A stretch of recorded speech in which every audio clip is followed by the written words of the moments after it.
कहानी शुरू होती है एरेंडेल नाम के एक राज्य से, जहां पर दो बहनें रहा करती थीं, जिसमें एक का नाम था राजकुमारी एल्सा और दूसरी का नाम था एना।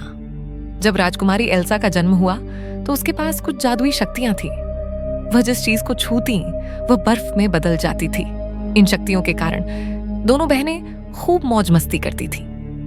एक दिन खेलते खेलते राजकुमारी एल्सा फिसल जाती है और उनकी शक्तियां एना को लग जाती है और उसे चोट लग जाती है। तभी उनके माता पिता आकर एना को कुछ ट्रोल्स के पास ले जाते हैं। ट्रोल का नेता एना को ठीक कर देता है, लेकिन एना ऐसे ही कहता है कि एना की याददाश्त भी मिट जाएगी। उसे कुछ भी याद नहीं रहेगा कि उसके पास कुछ जादुई शक्तियां भी थीं। ट्रोल एल्सा से अपनी शक्तियों को नियंत्रित करने के लिए कहता है। वह कहता है कि तुम्हारी शक्तियां आसानी से काबू में आ जाएंगी। अगर कोई चीज तुम्हें अपनी शक्तियों को काबू नहीं करने देगी तो वह है तुम्हारा अपना डर। इसके बाद राजा फैसला करता है कि वह एल्सा को एक अलग कमरे में बंद कर देगा ताकि वो वहां पर अपनी शक्तियों को काबू करना सीख सके। इसके बाद महल के सभी दरवाजे जनता के लिए बंद कर दिए जाते हैं। वह एना को एल्सा से अलग भी कर देता है ताकि एना को गलती से भी कोई नुकसान न पहुंचे। बंद कमरे में एल्सा को एहसास होता है कि उसकी शक्तियां बढ़ रही हैं। वह यह बात अपने पिता को बताती है। राजा कहता है कि तुम्हें डरने की जरूरत नहीं है, तुम्हें उन्हें काबू करना होगा। जितना तुम डराओगी तुम्हारी शक्तियां उतनी ही बढ़ती जाएगी। वह एल्सा को एक जोड़ी दस्ताने देता है ताकि वह किसी चीज को छू न सके।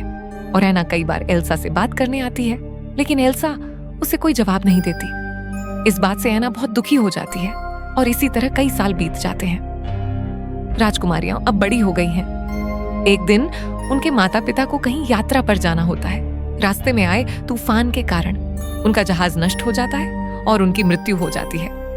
अब पता चला कि एल्सा अगली रानी बनेगी। राज्य में तैयारियां चल रही थीं। दूर दराज के राज्यों से भी लोग समारोह में शामिल होने आते हैं। वहां पर ड्यूक नाम का एक आदमी भी आता है जो कई सालों से राजा के साथ व्यापार कर रहा था। वह ऐसे ही एक मौके की तलाश में था कि वो महल के अंदर चल रहे मामलों के बारे में जान सके। एना खुश बहुत थी क्योंकि वह बहुत से लोगों से मिलने वाली थी। इतने सालों तक महल में कैद रहने के कारण वह अकेली थी। आखिरकार वह दोस्त बना सकती है। दूसरी ओर एल्सा डरी हुई थी कि कहीं लोगों को उसकी शक्तियों के बारे में पता चल जाएगा। वह किसी को चोट नहीं पहुंचाना चाहती थी। आखिरकार राज्याभिषेक का दिन आ गया। महल के दरवाजे जनता के लिए खुल गए। सबसे पहले एना बाहर आती है। वहां बहुत सारे लोगों को देखकर वह खुश हो जाती है। यहाँ उसका सामना दूसरे राज्य के राजा हंस से होता है। वे एक दूसरे के करीब आते हैं और प्यार में पड़ जाते हैं। दूसरी तरफ पुजारी एल्सा से राज्याभिषेक समारोह के लिए दस्ताने उतारने के लिए कहते हैं ताकि वह पवित्र ओनर्क को पकड़ सके। जब एल्सा उसे पकड़कर अपने दस्ताने उतारती है तो वह देखती है कि वह बर्फ में बदल रहा है। इस कारण वह उसे वापस रख देती है। अब एना फिर से एल्सा के करीब आने की कोशिश करती है, लेकिन एल्सा उसे अपने पास नहीं आने देती। इस वजह से एल्सा उदास हो जाती है। वहीं पर उसकी मुलाकात राजकुमार हंस से होती है और वे अच्छा समय बिताने बाहर जाते हैं। उन्हें बहुत मजा आता है और राजकुमार हंस एना को प्रपोज करता है। इस बात से एना बहुत खुश हो जाती है और राजकुमार हंस को तुरंत हाँ कह देती है। बाद में वह राजकुमार हंस को एल्सा के पास ले आती है ताकि वह उससे मिल सके।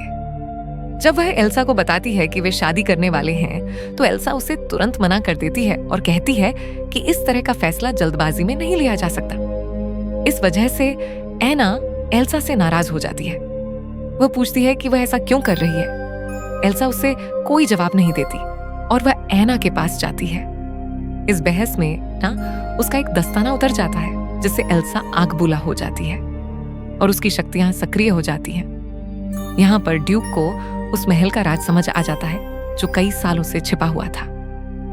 एल्सा वहां से जाने की कोशिश करती है, लेकिन उसकी शक्तियां बेकाबू हो गई थीं और अब वह बहुत डरी हुई थी। तभी ड्यूक सबके सामने कहता है कि वह एक डायन है।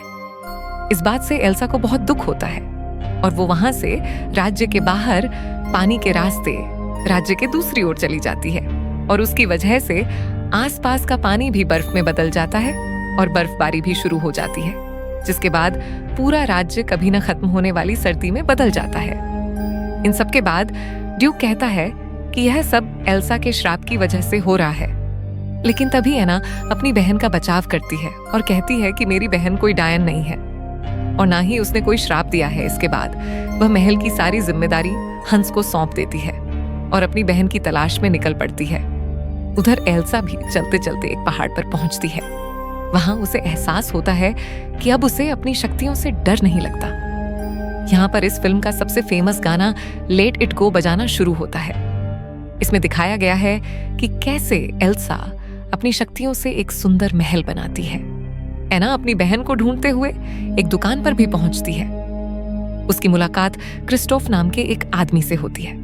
क्रिस्टोफ उसे बताता है कि वह उत्तर की ओर के पहाड़ों से है, जहां पर भारी बर्फबारी हो रही थी।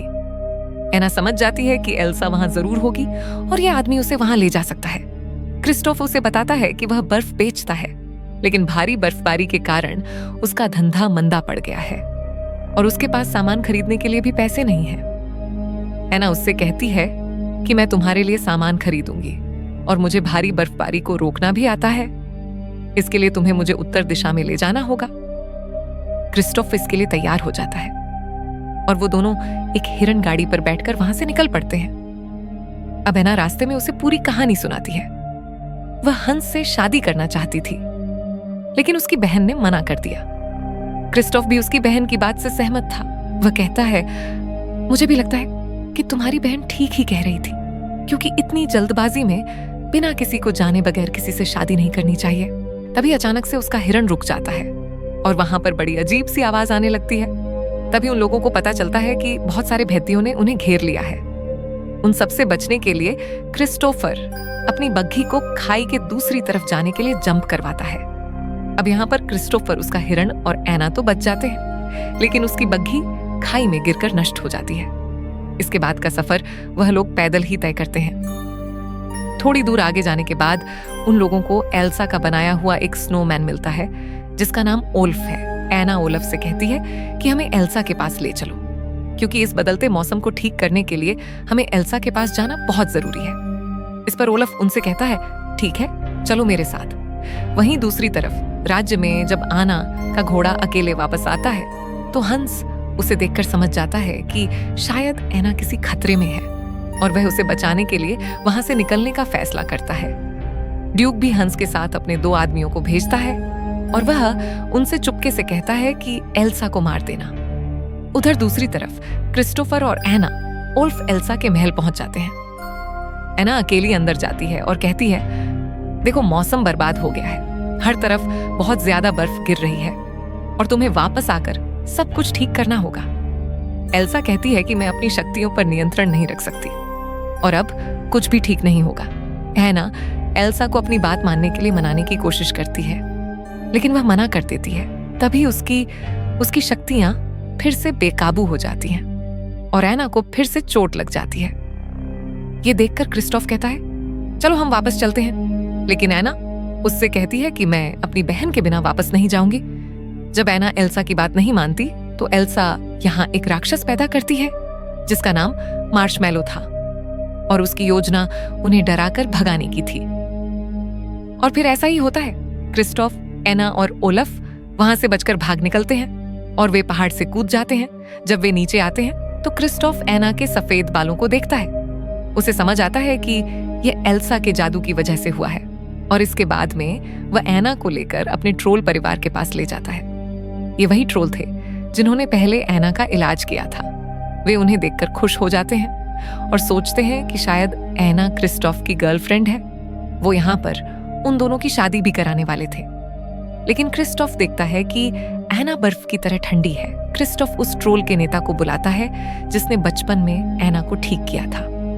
नेता कहता है कि एना का दिल जम जाएगा अगर वह ठीक नहीं होगी और उसके पास कोई इलाज नहीं है, तो सिर्फ सच्चा प्यार ही उसे ठीक कर सकता है। क्रिस्टोफ हंस के बारे में सोचता है कि शायद वह उसके प्यार से ठीक हो जाएगी। इसके बाद क्रिस्टोफ अपने हिरन पर सवार होकर एना के साथ उसके राज्य की ओर निकल पड़ता है।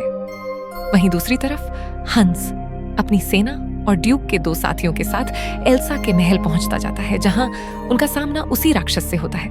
वे सब उससे लड़ने लगते हैं और इस दौरान ड्यूक के वो दोनों सैनिक महल के अंदर चले जाते हैं। ताकि वह एल्सा को जन से मार सके। लेकिन वे एल्सा के जादू के सामने बच्चे थे। एल्सा अपने जादू से उन्हें रोक देती है। इससे पहले कि वह उन्हें खत्म करती, राजकुमार हंस अंदर आ जाता है और वह एल्सा को रोकता है और कहता है कि इन दोनों को मत मारो। अगर तुम उन्हें मार दोगी तो लोग मान लेंगे कि तुम एक चुड़ैल हो, तुम एक राक्षस हो, इसीलिए ऐसा मत करो। अब एल्सा रुक जाती है, लेकिन तभी एक आदमी एक तीर चलाता है जिससे एक बड़ा झूमर एल्सा के ऊपर गिरने लगता है। यह देखकर वो उससे बचती है, लेकिन वो बेहोश हो जाती है। और जब एल्सा जागती है तो वो खुद को एक जेल में पाती है। वह अपने राज्य लौट आई है। वह खिड़की के बाहर देखती है कि सब कुछ बर्फ में बदल गया है।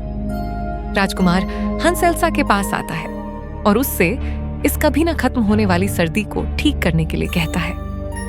एल्सा उससे कहती है कि उसे नहीं पता कि इसे कैसे ठीक किया जाए। हंस चला जाता है। दूसरी तरफ क्रिस्टोफ एना के साथ वहां पहुंच गया था। वह न नौकरों से एना को हंस के पास पहुंचाने के लिए कहता है और वो खुद वहां से चला जाता है। वह बहुत उदास था। एना जब राजकुमार हंस के सामने होती है तो वो उससे कहती है कि अगर वह ठीक नहीं हुई तो वह बर्फ में बदल जाएगी और केवल उसका उसे किस करना ही उसे बचा सकता है। हंस उसे चूमने से इनकार कर देता है। वह कहता है कि हमारे बीच सच्चा प्यार नहीं था। वह उससे कहता है कि वह उससे शादी करके बस यहाँ राजा बनना चाहता था। वह इस राज्य को संभालना चाहता था और उसकी योजना अभी भी एल्सा को खत्म करने और उसे सर्दियां बदलने के लिए मजबूर करने की है। एना उसे मना करती है और कहती है कि एल्सा की शक्तियों के सामने तुम टिक नहीं पाओगे।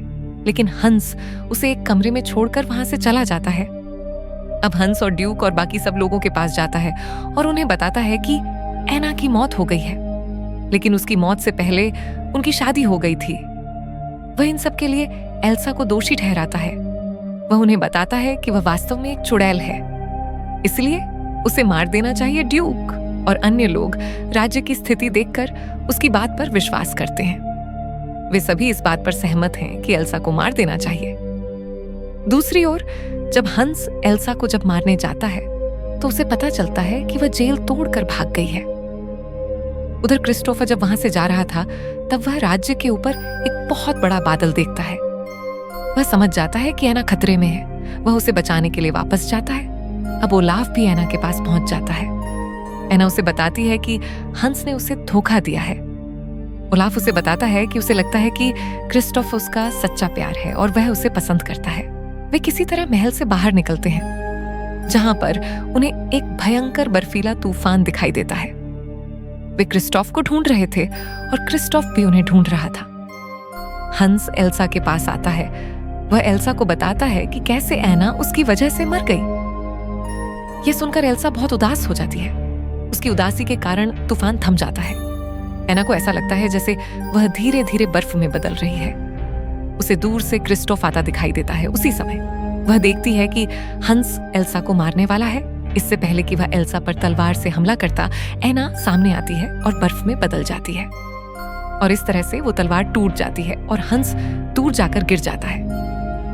यह सब देखकर एल्सा रोने लगती है। वह एना को गले लगा लेती है। वह एक मूर्ति बन गई थी और तभी धीरे धीरे एना वापस इंसान बन जाती है।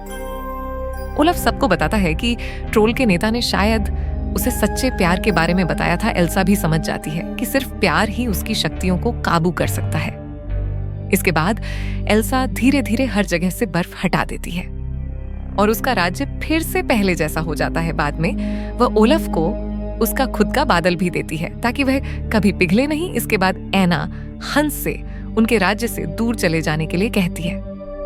एल्सा ड्यूक को यह भी बताती है कि वह अब उसके साथ व्यापार नहीं करेगी। वादे के मुताबिक एना क्रिस्टोफ को एक बग्घी उपहार में देती है, जिसके बाद वे दोनों अपने प्यार का इजहार करते हैं। एल्सा अपनी जनता से कहती है कि अब मेरे महल के दरवाजे कभी बंद नहीं होंगे और अब वो दोनों बहनें फिर से खुशी खुशी रहने लगती हैं और यहीं पर मूवी समाप्त हो जाती है। Please like and subscribe. नमस्कार।